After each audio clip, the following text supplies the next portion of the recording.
By now, if you're Generation X age or older, you're doing what all mature people tend to do at this point in their life. That is to lament that you feel less secure in the culture that you live in now, especially when compared to the culture that you lived in decades ago. You've probably said things like, things are so bad and they're only going to get worse unless somebody does something changes. I'm here to tell you, no matter who you are, you're right. And that goes double if you're African American. We know more than ever before, but who knew bias was the bane of all you study? We know more than ever before, but who knew bias was the bane of all you study?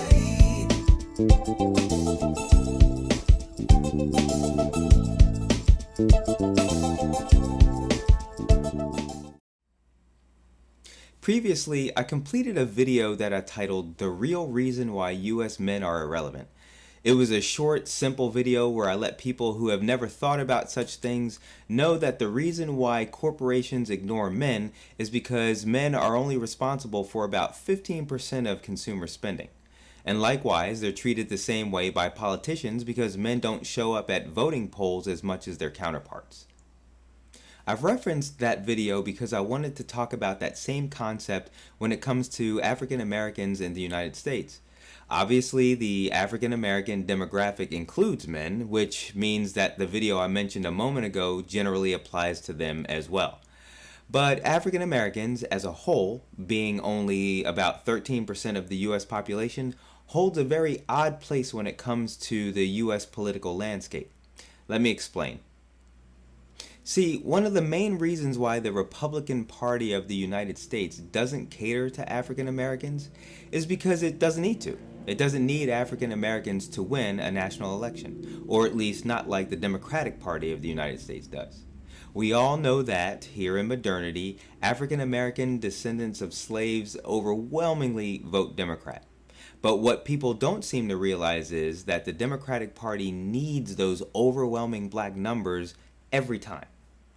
Colloquially, and these are not the actual percentages, I mean this notionally, 96% of black people have to vote Democrat in order to win a national election. If that 96% drops down to, say, 88%, Republicans can win, even with that huge 88%. And remember, this is notionally, I don't know what the actual percentages are.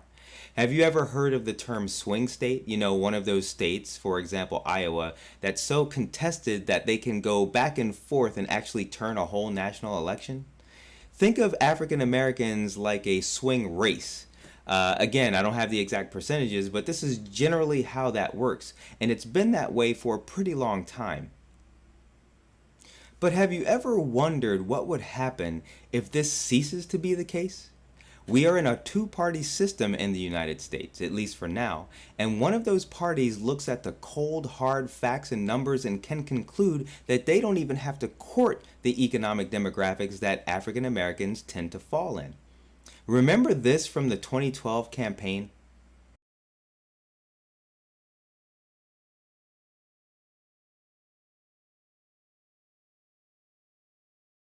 Who are with him, who are dependent. There are 47% of the people who will vote for the president no matter what. All right, there are 47% who are with him, who are dependent upon government, who believe that they are victims, who believe that government has a responsibility to care for them, who believe that they're entitled to health care, to food, to housing, to you name it. That it's an entitlement, and the government should give it to them. And they will vote for this president no matter what. And I mean, the president starts off with 48, 49, 40, he starts off with a huge number. These are people who pay no income tax. 47% of Americans pay no income tax. Stay tuned for the Modern 80s Stinger video at the end. That should be another interesting trip down memory lane. Stay tuned. Anyway, the Democratic Party's recent track record concerning black Americans isn't stellar. Indeed, it's my opinion that the Democratic Party has viewed campaigning for the African American vote as something of a necessary nuisance here in modernity. It's a long way until November. We got more questions. You got more questions, but I tell you, if you have a problem figuring out whether you're for me or Trump, and you ain't black, and you ain't black. And you ain't black. Yeah. See, that situation is not going to end well for African Americans. Perhaps you've heard of the predicted major demographics change that is believed to complete around the year 2060. They say that white Americans, for the first time in the history of the United States, will be a minority when compared to all peoples of color combined in the U.S.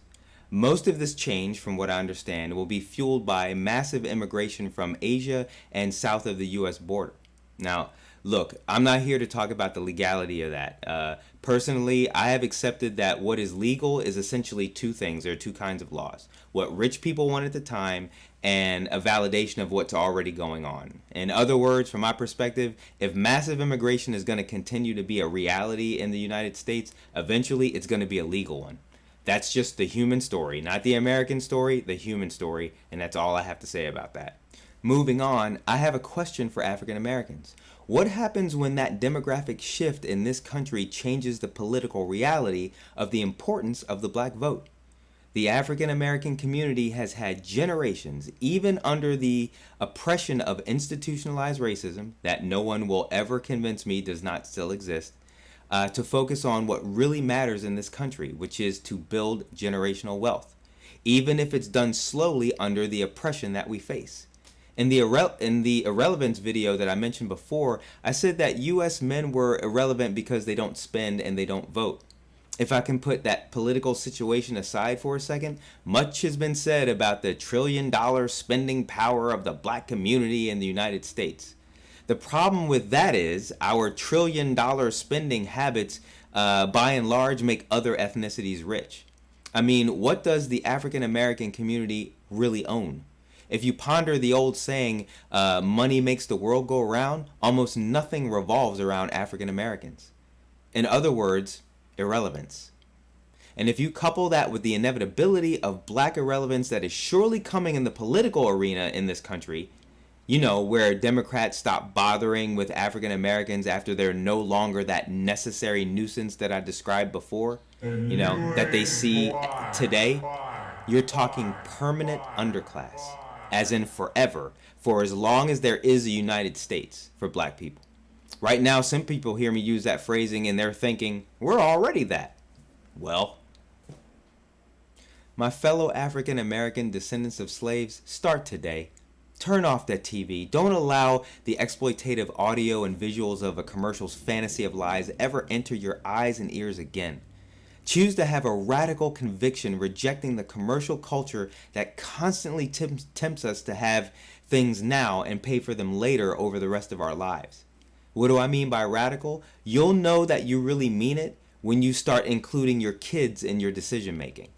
You know, can we please make the new fad actually having money instead of just looking like we have it, only to inspire some thug to take it from us on the street? Can we turn African American culture into a culture of people who own things instead of rent them?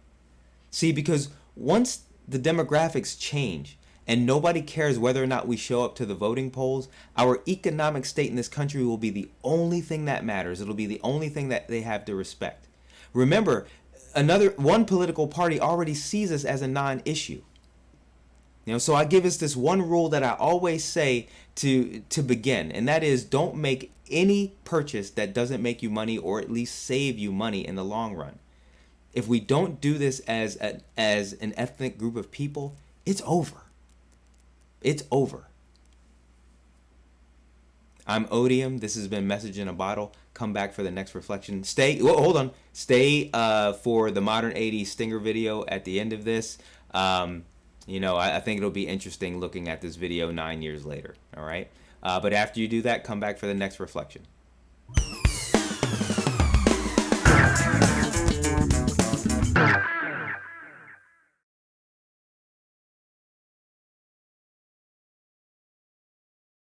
Man's in a lot of trouble, isn't he? He's dug himself a monumental hole.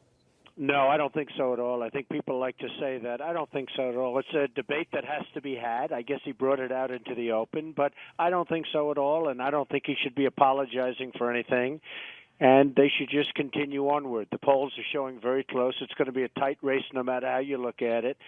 But it's a point of view, and it's probably something that they have to have out at some point. Are the media making too much of this, do you think? Yes, absolutely. They make a big deal out of it. And frankly, he's been saying similar things on the campaign stump. He's been going out and he's been discussing this. This is something that has to be discussed. And as you know, there are tremendous numbers of people, whether it's 47% or close to 50%, that don't pay taxes and don't pay income taxes and probably lots of other taxes. So this is really a discussion and a debate, and it has to go forward. And let's see how it ends up.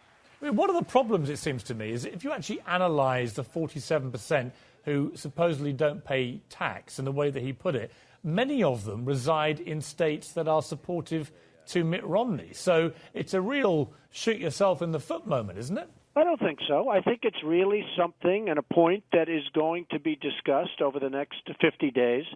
And there are two sides to it. And it's come out, and a lot of people wanted it to come out because they really feel that it's a very, very vital thing. It has to be discussed.